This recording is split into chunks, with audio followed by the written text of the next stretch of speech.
Tem um minuto. Então aproveito para desafiar o cérebro. A secção de jogos do público foi renovada e está cheia de desafios que puxam pela lógica e pelo vocabulário. Experimente o novo jogo Sopa de Letras com sabor à atualidade. Um passatempo em que as palavras vêm diretamente das notícias do dia. Faça uma pausa inteligente em público.pt/jogos. Le pacifisme et tout ce qu'il repose, il est à l'ouest. Et les euromissiles, ils sont à l'est. We shall fight in the hills. We shall never surrender. Não estamos mais isolados. A solidariedade europeia não nos faltará. Diplomatas, um podcast de análise da atualidade internacional com Teresa de Sousa e Carlos Gaspar. Muito bom dia a todos, sejam muito bem-vindos ao primeiro episódio da terceira temporada do Diplomatas, um podcast de análise da atualidade política internacional do Público, em parceria com o Instituto Português de Relações Internacionais. O meu nome é António Saraiva Lima, sou jornalista da secção Mundo do Público e acompanham-me, como de costume, a jornalista Teresa de Sousa e o investigador Carlos Gaspar. Meus caros, espero que estejam bem, que tenham tido o descanso que merecem. Muito obrigado. Muito obrigada. Nós estamos a gravar ao início da tarde de quarta-feira, dia 24 de setembro, exatamente 2 meses depois do nosso último episódio, e muita coisa aconteceu nestes 2 meses. Eu fiz aqui uma lista, é muito provável que eu me esqueça de alguma coisa, mas vocês já me vão lembrar. A União Europeia e os Estados Unidos fecharam um acordo comercial com tarifas a 15%. Putin e Trump reuniram-se cara a cara no Alasca para não decidirem nada sobre a guerra na Ucrânia. Xi Jinping recebeu Putin, Modi, Kim Jong-un e vários outros líderes políticos na China para um retrato de uma ordem mundial pós-americana. A guerra israelita na faixa de Gaza continua, mais devastadora, mais mortífera. O Hamas recusa libertar os reféns. Israel parece ter posto em xeque a via negocial quando decidiu bombardear membros da equipa de negociadores do movimento islamista reunidos no Qatar. No Brasil, Jair Bolsonaro foi condenado a 27 anos de prisão por tentativa de golpe de Estado. E em França, o governo de François Bayrou foi derrubado. Sébastien Lecornu é o novo primeiro-ministro francês. Nos Estados Unidos, o assassinato do ativista de direita radical Charlie Kirk e a espiral retórica do presidente e de várias figuras ligadas ao culto MAGA fazem temer uma espiral de violência política. E por cá, pela Europa, o abate de drones russos que entraram no espaço aéreo da Polónia levou a NATO a acusar Moscovo de estar a testar a capacidade de resposta operativa e política da Aliança Atlântica. Antes temos a atualidade pura e dura, nomeadamente o arranque dos trabalhos da Assembleia Geral da ONU e os principais discursos, assim como o reconhecimento português e não só do Estado palestiniano. Eu gostava de começar pelo fim, ou seja, por uma das frases com que fechámos o último episódio da temporada anterior. Na altura eu disse qualquer coisa como: quando regressarmos depois das férias é muito provável que o mundo já seja um mundo diferente.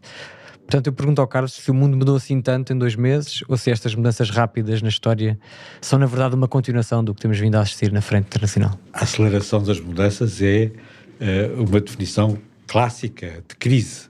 Uma crise é uma aceleração da história. De facto, nós tivemos uma rentrée meteórica.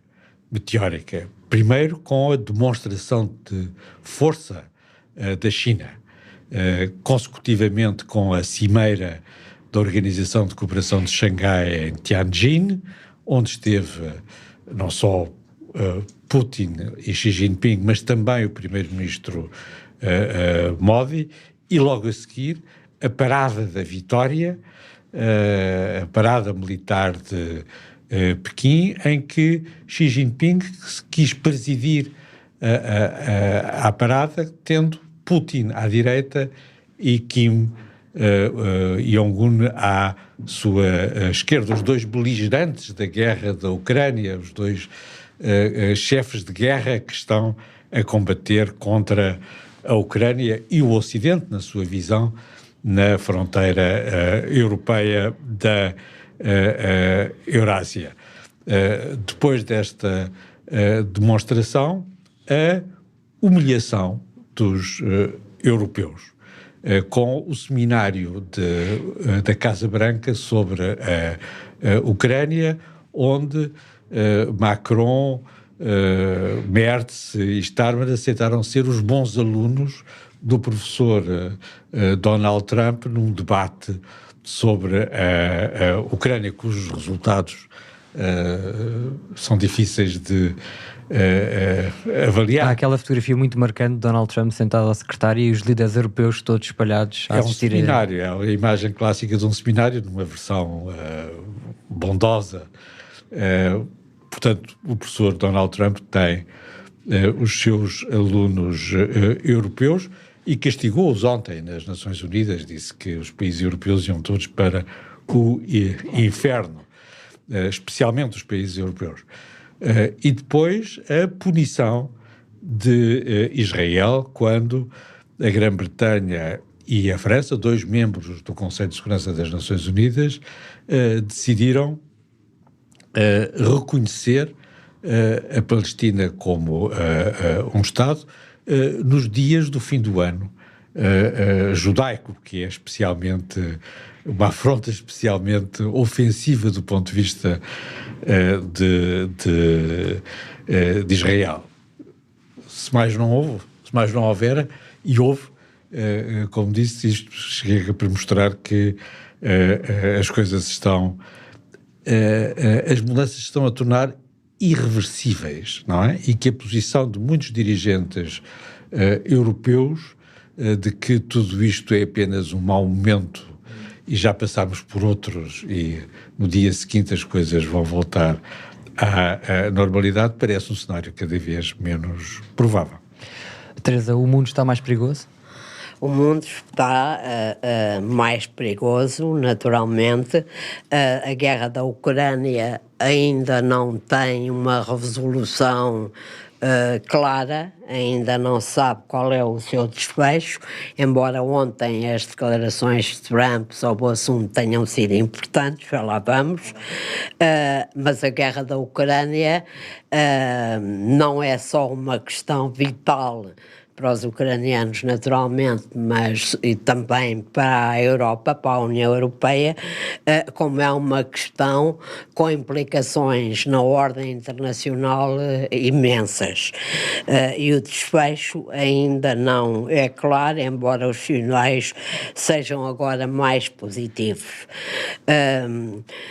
Por outro lado, o conflito em Gaza, que não tem a mesma dimensão internacional da guerra da Ucrânia, é um fator de profunda divisão da Europa, é um fator de alguma impotência dos Estados Unidos para gerir uma situação que certamente não encaixa totalmente com os planos de Donald Trump para o Médio Oriente, dado o seu interesse nos Emirados, na Arábia Saudita, no conjunto dos países do Golfo, e a única coisa que ele pode apresentar de satisfatório na sua política externa do primeiro mandato foram naturalmente os acordos de Abraão. Hoje, com o governo radical de Israel, está tudo de alguma maneira posto em causa.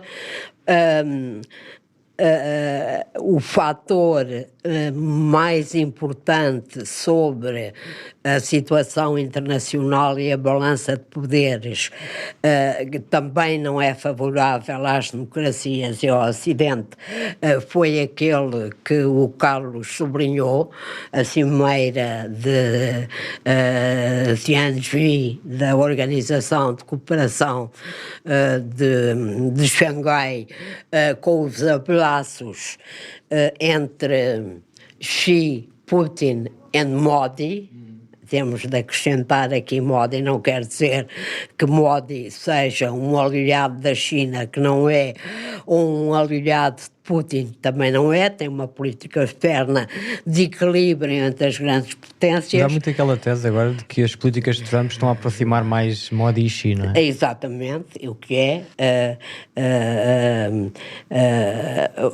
Modi, a Índia está a ser castigada com tarifas altamente elevadas que prejudicam a sua economia, que é a única economia que pode rivalizar conversar com a economia chinesa naquela região. Portanto, eu diria que esse mundo alternativo, essa ordem internacional alternativa que Xi Jinping conseguiu apresentar na Cimeira de Xangai e depois, como o Carlos referiu, com a parada militar para comemorar o fim da Segunda Guerra Mundial a 3 de setembro, são, digamos, um pouco o retrato do facto de Trump, em 7 meses, ter contribuído de uma forma bastante eficaz para o declínio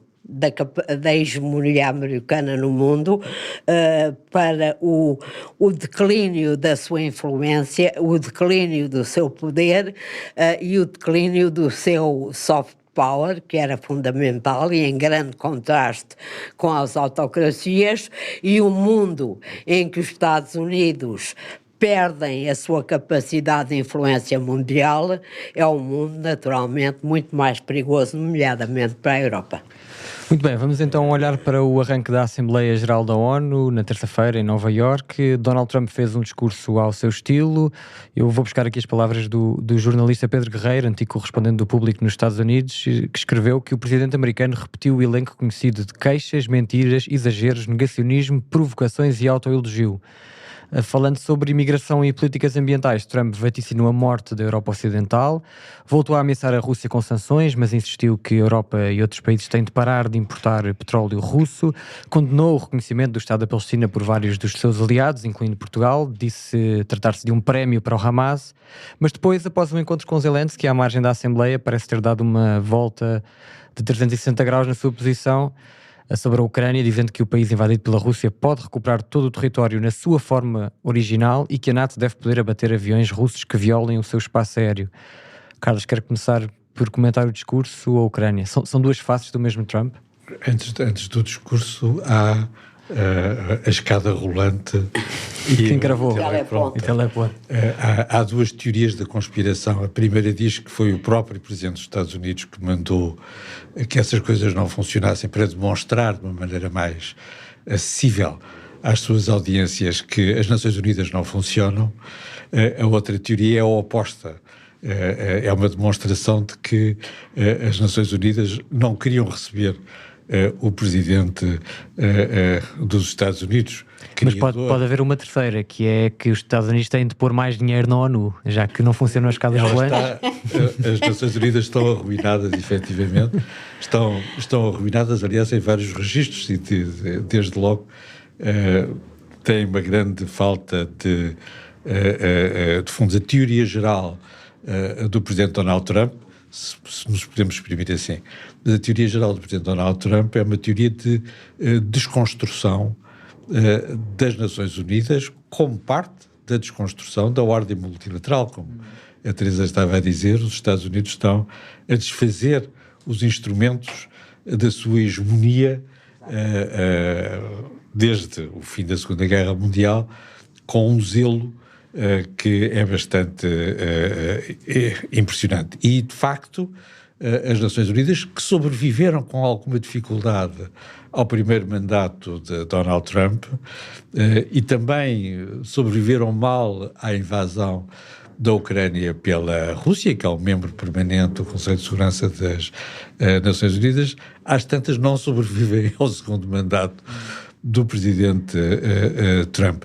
Eu fiquei surpreendido com a forma da intervenção do presidente dos Estados Unidos, porque no primeiro mandato, justamente, o Donald Trump tinha ido a Nova Iorque dizer o que tinha para dizer, mas num discurso estruturado e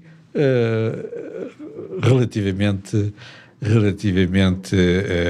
normal para o quadro exatamente o contrário deste discurso em que literalmente parecia que o senhor estava na Lua. Aquilo não é um discurso apropriado do ponto de vista formal, nem do ponto de vista substancial para as Nações Unidas. E a intervenção parte, obviamente, em todas as direções. Eu acho que era a BBC que escrevia, que fazia a comparação entre os dois, entre o primeiro discurso que ele fez no primeiro mandato, e dizia que na assistência ouviram-se pessoas a rir-se, não é? E nesta estava toda a gente em silêncio. Com certeza. E não por acaso. E não por acaso, porque de certa maneira aquela intervenção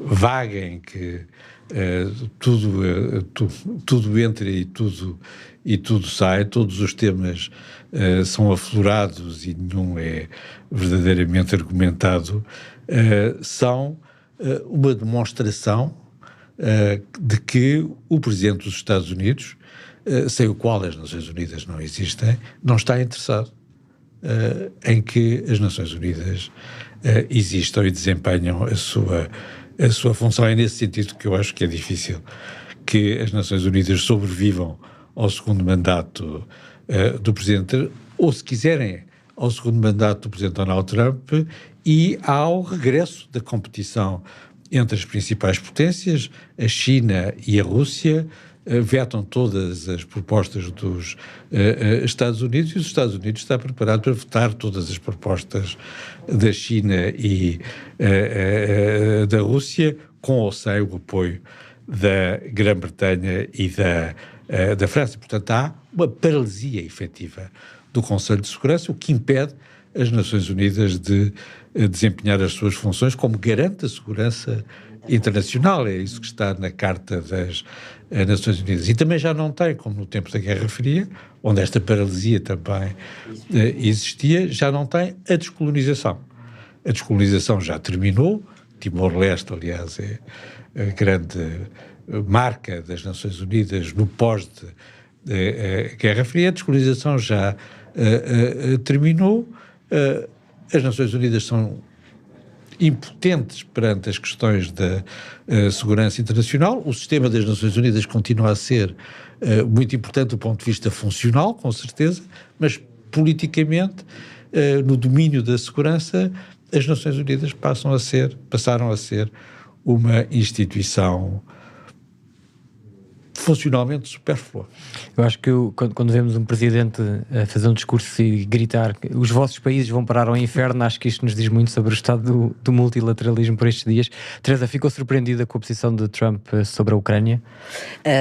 Fiquei surpreendida, mas depois acho que toda a gente ficou surpreendida, mas depois de alguma reflexão, digamos que tem de se encontrar um fio que leve àquela inversão total de posições. Quando Trump chegou à Casa Branca, não houve qualquer dúvida de que ele estava claramente do lado da Rússia e do seu amigo Vladimir Putin, e as coisas que ele disse sobre a Ucrânia são impensáveis, e até numa violência enorme.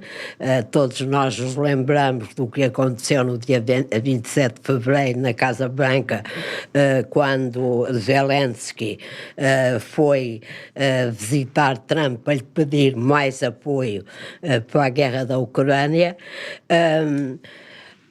Começou assim, durante muito tempo parecia ser essa a lógica da conduta do presidente americano em relação ao conflito na Ucrânia.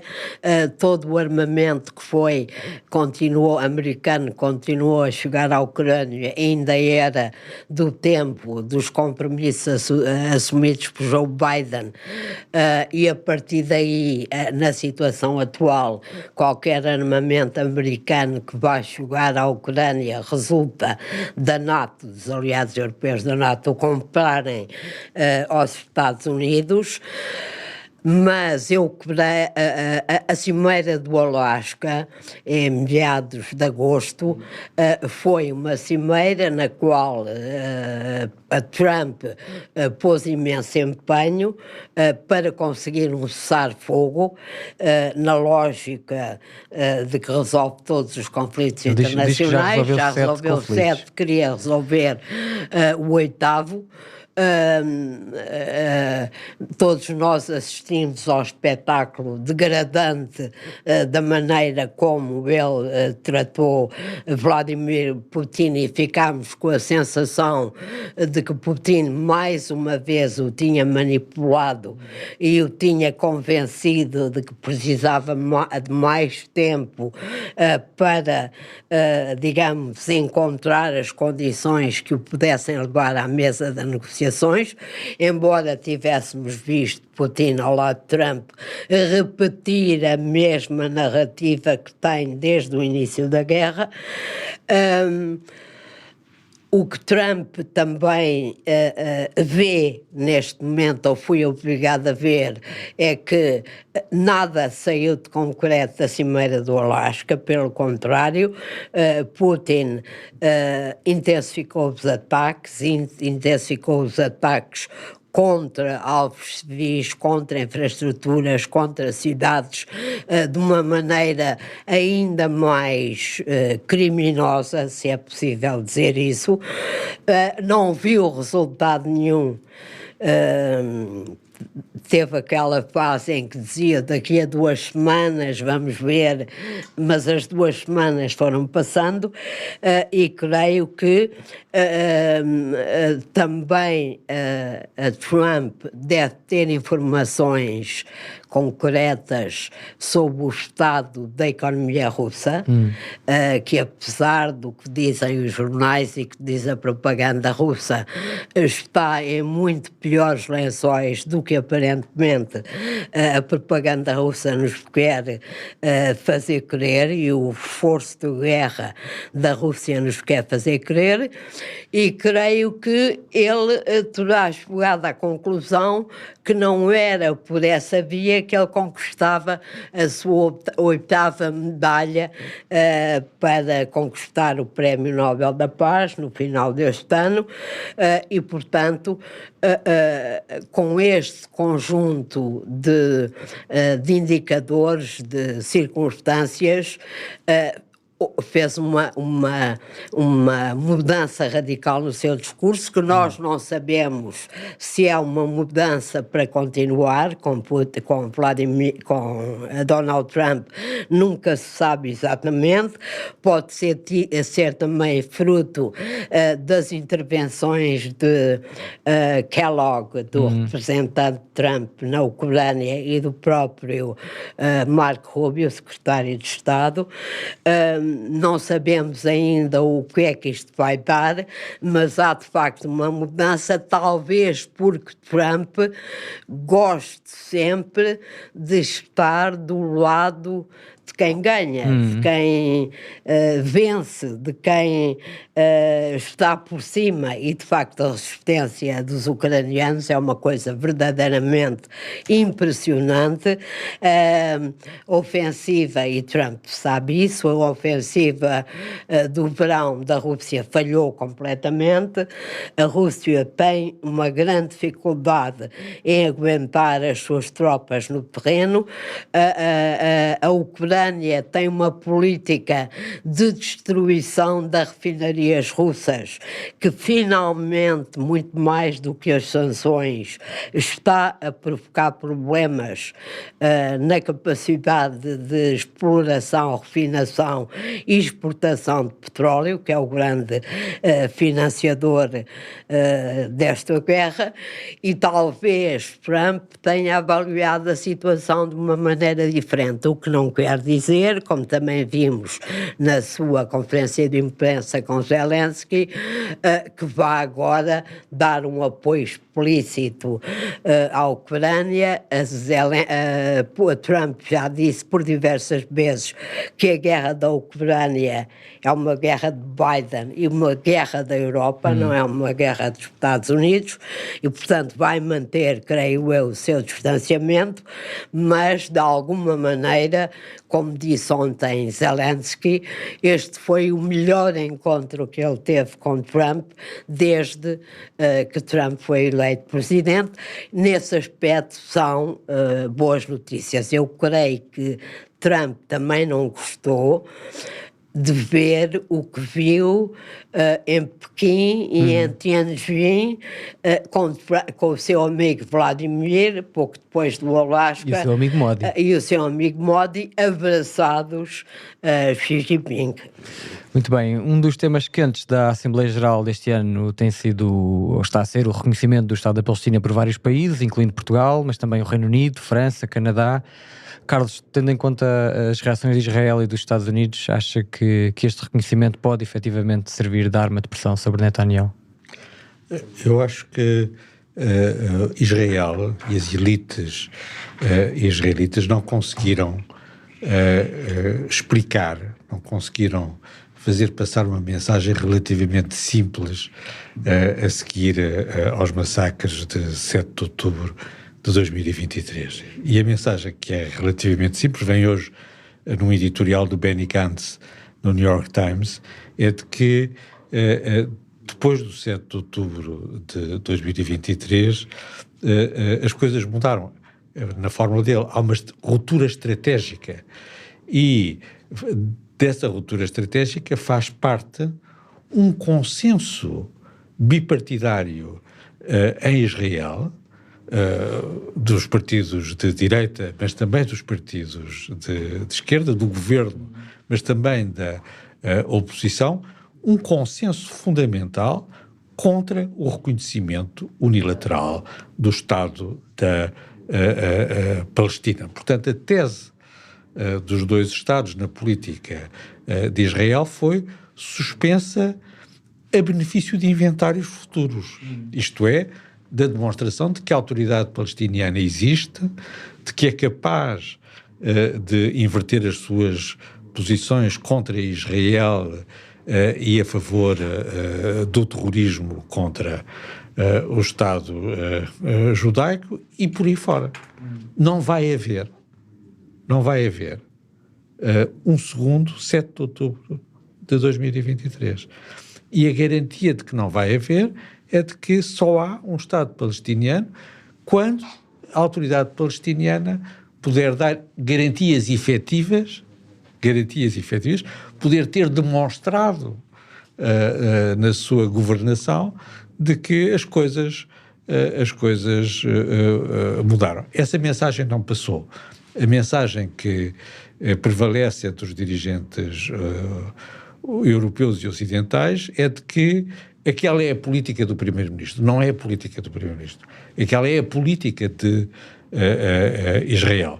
E, nesse sentido, aquilo que, eventualmente, para o Primeiro-Ministro britânico, para o Presidente da França, é uma punição política do Primeiro-Ministro Netanyahu, é visto do lado de Israel como uma punição de Israel. E essa é a realidade e condiciona a sequência, que não é por aí que se vai chegar nem a um cessar-fogo, nem a um acordo de paz, nem muito menos à existência efetiva de um Estado palestiniano. No caso de Portugal, em que há uma ruptura de continuidade da política externa em relação à questão da Palestina, pela primeira vez, Portugal não esperou que houvesse um consenso dentro da União Europeia para tomar uma posição. E esse consenso, como a Teresa sublinhou há pouco, não existe. A Alemanha tem uma posição própria. Os maus espíritos dizem que ela tem uma posição própria porque tem o passado que tem, mas nós também temos. Os espanhóis esqueceram-se do seu passado, provavelmente não conseguem viver com ele, mas nós também temos, e portanto é um mau argumento nesse sentido. Mas a política de Portugal em relação ao Médio Oriente foi sempre uma política que seguiu o consenso e nunca seguiu, até agora, a posição da Espanha. E não é por acaso que não segue a posição da Espanha, é um fator de diferenciação no quadro da União Europeia, onde as relações bilaterais são cada vez mais importantes. Este é um fator de diferenciação político da posição portuguesa. A razão aparente desta mudança, desta ruptura na continuidade da política externa portuguesa é a candidatura ao Conselho de Segurança, em que Portugal tem que passar à frente da Áustria, que justamente, tal como a Alemanha, está no campo daqueles que não querem reconhecer unilateralmente, ou a Dinamarca, ou a Holanda, etc. Mas a Áustria, que é o competidor direto, é o outro candidato europeu ao lugar de membro não permanente do Conselho de Segurança, e Portugal está a colecionar, está em campanha eleitoral para o Conselho de Segurança. Não sei se é uma boa razão, mas aparentemente é essa a razão que prevaleceu, pelo menos para o Presidente da República e para o Ministro dos Negócios Estrangeiros, uma vez que o Primeiro-Ministro preferiu estar ausente, de alguma maneira, deste processo. Teresa, eu fazia-lhe um pouco a mesma pergunta, que é como é que olha para a tomada de posição do governo português, até tendo em conta que Luís Montenegro e o seu executivo foram criticados aqui no podcast muitas vezes por terem a falta de iniciativa ou falta de visão estratégica. E se já agora se vê alguma ironia ou curiosidade no facto de ter sido um governo de direita a oficializar este reconhecimento?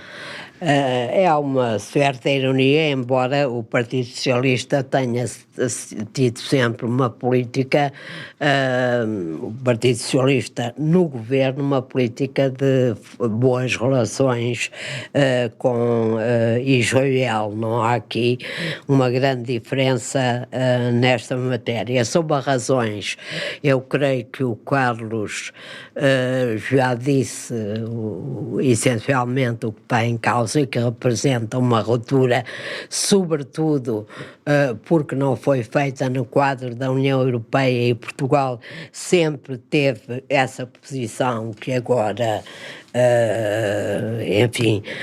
abandonou. Mas mais do que isso, o que eu não vejo é quais são as vantagens, embora esteja a ser um bocado contra a corrente do que diz a imprensa internacional e europeia, quais são as vantagens deste reconhecimento nesta altura. Um dirigente importante do Hamas disse na capital do Qatar, comentando os reconhecimentos pelos países europeus, que é essa a grande diferença, naturalmente. Já havia 140 países do sul global que reconheciam o Estado palestiniano. Ele disse porque é que estes países todos estão a reconhecer o Estado da Palestina, e responde por causa do 7 de outubro.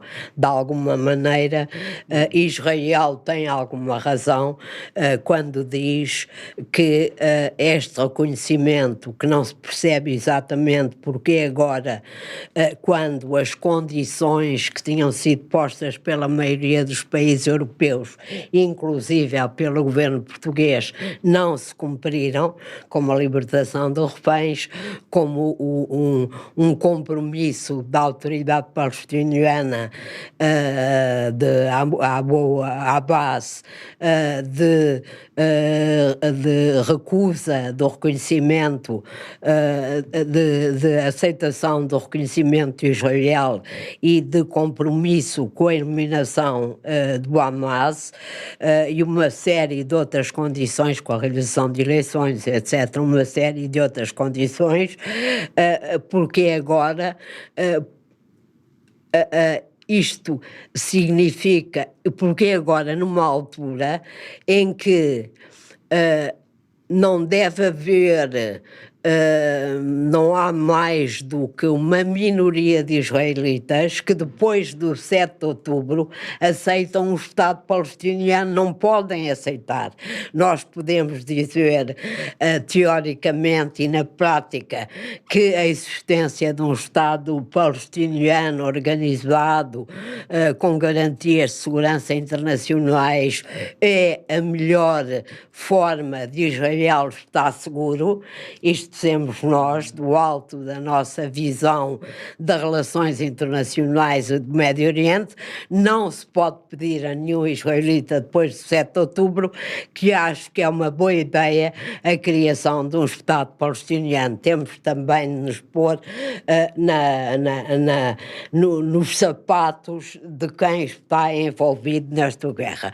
Claro que há uma grande perturbação internacional absolutamente justificada pela violência e a desproporção com que o governo israelita de Netanyahu está a conduzir esta guerra. Claro que há um sobressalto humanitário de toda a gente perante o que está a acontecer à população civil da Palestina, mas quando também se quer num coro internacional